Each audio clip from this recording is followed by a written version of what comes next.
Hi, I'm Mike Aiello with Universal Orlando, show director for Halloween Horror Nights 20 Years of Fear. And right now I'm standing in one of the 8 houses that you'll experience here at the event this year. This is Halloween Horror Nights, the Hallow'd Past. And as I said, this is one of 8 houses. And when our guests walk into the Hallow'd Past, it's literally a warehouse that contains the 20 years of fear that Horror Nights has been developing. When our guests walk in, they're going to be surrounded by Horror Nights past, props, characters. The rooms through this house are going to reflect back onto some past houses that we've created, some past streets that we've done. So when they walk in here, they're going to be barraged by 20 years of Halloween Horror Nights. Other houses we're doing this year: Catacombs, Black Death Rising. It is a very, very claustrophobic walk through almost an archaeological dig where our guests are going to be bombarded by skeletal creatures, morbid plague doctors, and all the while in this very, very claustrophobic cavern-like space. Havoc Dogs of War. This house is adrenaline, complete adrenaline all the time. Scientists have been experimenting with super soldier serum, and our guests are caught right in the middle of this military-esque environment. We have the Orphanage, Ashes to Ashes. Very excited about this house because it's going to feature a character that we've had in the books for a while now. Our fans know her, they love her. This house is completely centered around Cindy. And you're gonna see her in a setting that's all her own, surrounded by the ashen remains of this orphanage. We also have a house called Zombiegeddon. I, as you can probably see, am a huge zombie fan. I love zombies, as does most, if not all, of the horror community. Zombiegeddon is going to be our take on if there was a zombie apocalypse. Who would you turn to help you deal with zombies? Where would you go to learn the tricks of the trade to effectively dispose of a zombie? That's what our guests are going to experience in Zombiegeddon. Other houses doing this year, one we're very excited about, is a house called Hades, Gates of Ruin. It's a house developed completely around the world's first monsters, stories' first monsters, the Greek monsters, the Greek gods. Our guests are going to walk into a space that is completely unbelievable. The scale of this house we have yet to see at a Horror Nights thus far. It is absolutely amazing.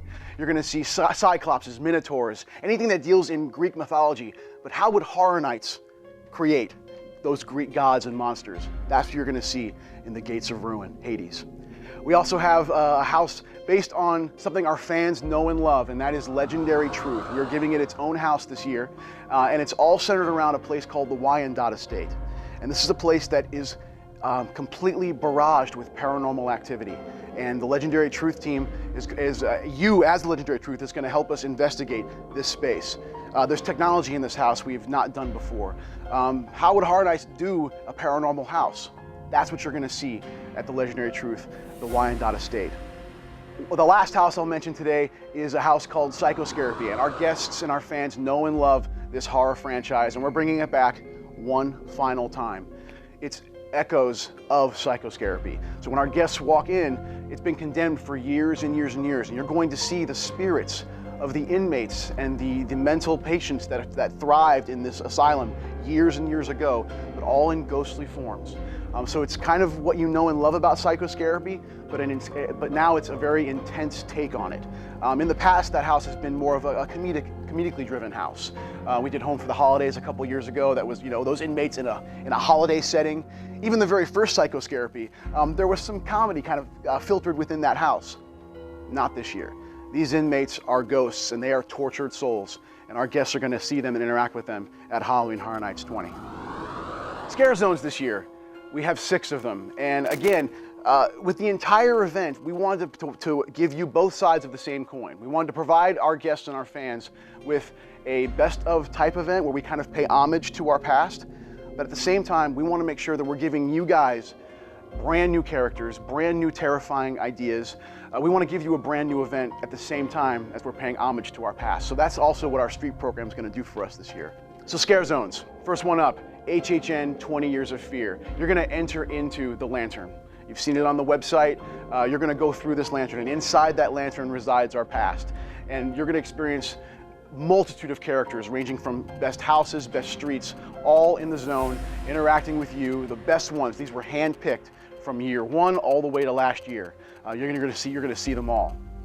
We have Fear Reveal, and this is where you are going to finally see the face of fear. You're going to encounter this entity that is fear, and he is the physical embodiment of the fear that's been building with this event for the past 20 years. So, Fear Revealed. Amazing scare zone that you're going to witness fear himself. He is here, and he has brought with him icons from the past, as well as new characters that you'll only see this year at Halloween Horror Nights. Jack, caretaker, director, storyteller, usher, Eddie, Cindy, Chance. She's going to be there, absolutely. All in one zone, ready to see you. It's going to be amazing. Other zones we have, new zones. Esquito Muerte. Loosely based on the Mexican Day of the Dead, this zone is completely neon based. From floor to the very top of the sound stages that border it, you're going to be walking through a day glow nightmare full of skeletons and creatures the likes you have never seen before. Saws and steam. You like our chainsaw drill team? Well, they've been completely redesigned. This is a complete steampunk area. Our chainsaw drill team is in there as well. Completely themed around steampunk. We're a big fan of that genre. It's been successful for us in the past, so we're gonna take that template and apply it to our chainsaw drill team. And they live in a society now that thrives off steam. But what if water was a shortage? Where would you go to get the water you need to create the steam to keep your saws going? Well, the human body is about 80% water. Chop that up, break it down, you've got energy to supply your saws. Sauce and steam. It's gonna be awesome. What else we got? Oh, okay. Back to zombies. For the first year in a while, we're actually gonna link a house and a scare zone into one kind of template. So as you exit our Zombie-Geddon house, immediately you're gonna be barraged with more zombies. Only what if you took everything you know about Mardi Gras and everything you know about zombies and put that together into one thing? Zombie Gras. I don't have to say anymore. Zombie Gras. It's gonna be amazing. And then we also have another zone. It's called the Coven. This zone, if we could take kind of the feeling of Halloween, the essence of what Halloween is, pumpkins and trees and ravens and all that thing that are very traditional about Halloween, you put it in one kind of area, surrounded by these beautiful siren-like witches who draw you in, only to be taken by these hag-like witches that surround the zone, popping up from behind trees and from willow tree huts and all kinds of things. It's going to be very, very cool, and it screams traditional Halloween, which is always something we like to put into every event because it's what you think of when you think of Halloween is tradition. So that's what that event is going to be all about. So Halloween Horror Nights 20 again is going to give you the best of both worlds. It's going to pay homage to the past as well as provide new and thrilling characters, terrifying ideas, all in one place. This is a thank you to the people who have come to this event for 20 years, making it the best that it can possibly be. And it is a thank you. And I just cannot wait for this event to open for you all to experience Halloween Horror Nights 20 years of fear.